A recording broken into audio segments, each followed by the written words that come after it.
So far in this series, we have looked at our coastal environments of beaches, dunes and estuaries, and the natural processes at work on them. And we have seen the many negative impacts that human use and development have had on these environments, often by intruding into land that was needed for the natural operation of beach or estuary.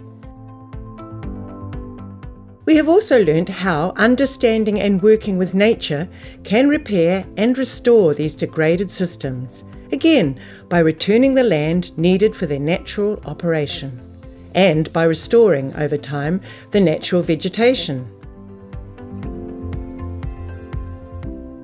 We've also recognised the many benefits these restored beaches, dunes and estuaries provide, both to nature and to humans, not the least by being natural buffers and protection against sea level rise. Our video 3 on sea level rise showed us that our warming climate is causing continuously rising sea levels due to expansion of ocean water as it warms and the melting of ice on land. A rising sea level affects both human and natural coastal systems, and in general it will cause coastlines to creep inland, resulting in increased erosion, flooding, and inundation. For humans, this means that coastal communities and coastal infrastructure such as roads and railways face increasing risk from these hazards, and also face impacts such as saltwater intrusion into aquifers, rising groundwater, and stormwater drainage issues. For nature, depending on how fast the sea level rises and whether there is land nearby to move back to, natural coastal ecosystems like dunes and estuaries may either migrate inland or be lost. Even if the amount of sea level rise may not seem major, for instance, at 2 millimetres a year, New Zealand has had only about a 20 centimetre rise in sea level over 100 years, it can have a larger effect than we might think. With a given rise in sea level, a storm surge, especially if combined with a king tide, both natural events, will ride on top of that higher sea level and so be able to flood land it could not reach before. How will sea level rise affect a specific local coastal area? We know from video 3 that the amount of sea level rise varies considerably around the world and around New Zealand's coastline. We know there are huge uncertainties and predictions of how much and how fast it will rise, influenced by many factors, including global greenhouse gas emissions, as well as a number of local factors such as the elevation and geology of the area, local vertical land movement, very important in this country due to tectonics, coastal dynamics of ocean currents and wind, and changes in local rainfall and river flows. And the actual impact on a coastal area will also depend on the extent of human development and land use on that coast. Given so many uncertainties, how can we manage our coasts sustainably? One answer is to use adaptive management. This is a kind of flexible planning with built-in range of options to move to if and when things change. Constant monitoring and assessments, continuing research, and environmental conditions will all provide necessary information for any changes needed in plans. Certain agreed upon triggers such as erosion reaching a certain mark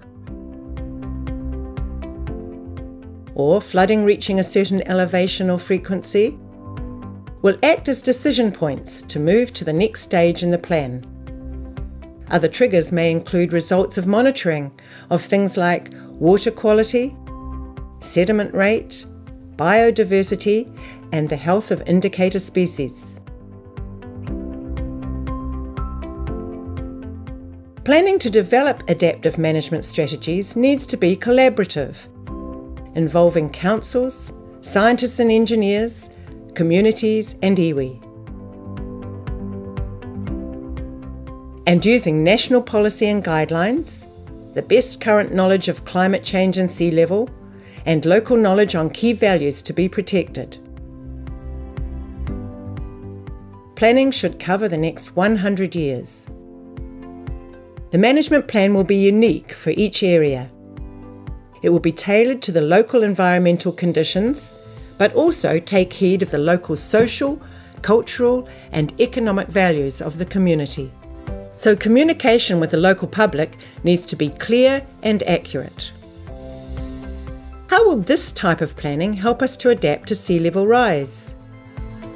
It will provide us with a range of tools and strategies, including restoring and returning land to natural coastal systems, controls on coastal land use, plans for possible managed retreat, and ways to use soft and hard engineering to help with transitions. First and foremost, restoration of beaches, dunes and estuaries. This will involve actions and options over time specific to each coastal area.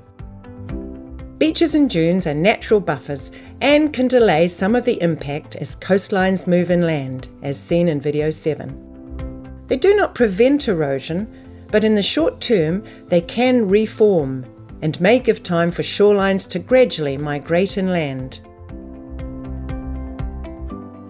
And healthy estuaries help protect against erosion by dampening wave action and by absorbing excess floodwater, as shown in video 9.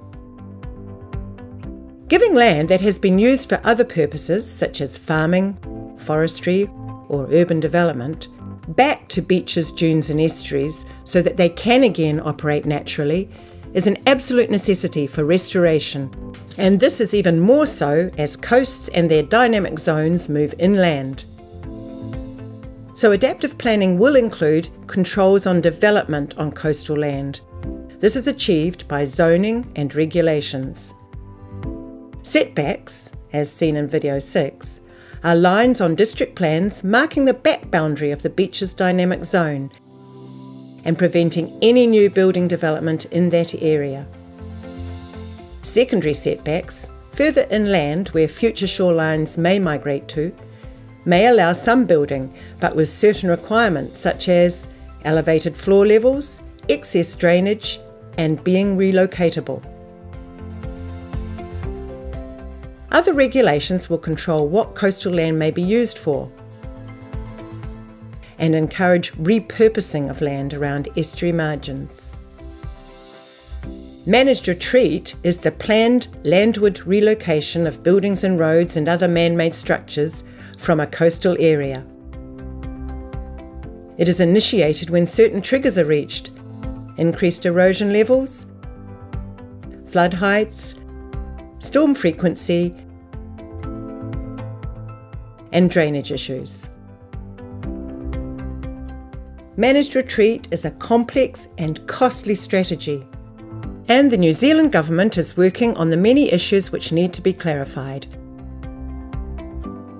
including legal responsibility, funding, technical advice, the need for alternative land and assistance for relocating communities, public safety, justice and equity, and the fact that Maori have many sites of great cultural significance on coastal land. It is important that these plans are made well ahead of need and made widely known in the community. When buying property, people need to be informed and aware of risks, due diligence and buyer beware. Protection or defence against sea level rise may be possible on some sites, at least as a transition strategy, a wait and see or a buy time option in the adaptive planning. This may consist of nourishing, giving a beach more clean local sand, or of reforming dunes by sand push-ups, then planting with native sand-binding plants, as seen in our earlier videos. These are examples of what is called soft engineering, and can often be successful for years and sometimes even renewed on beaches with enough space and sediment supply. Hard engineering options such as seawalls, rock walls and other structures are largely discouraged except where they are protecting significant public assets and infrastructure, such as roads, railways, and airports. Not only are they expensive, but as seen in video 4, they may cause loss of beach and estuary wetland. They may obstruct public access to these environments, and they may destroy the natural character and beauty. Most importantly, such structures may prevent the inland migration that beaches and estuaries will need to survive the sea level rise. So while they can be stopgap strategy, they are not likely to be long-term solutions, especially on high-energy coasts. Also, it may well be more cost-effective to move expensive public assets inland than to protect and repair them. So we see that adaptive management can help both natural and human-built coastal environments to adapt to sea level rise. Step by step, with constant monitoring and adjustments where needed, this flexible process helps coastal communities coexist with nature and be aware of the options for the future.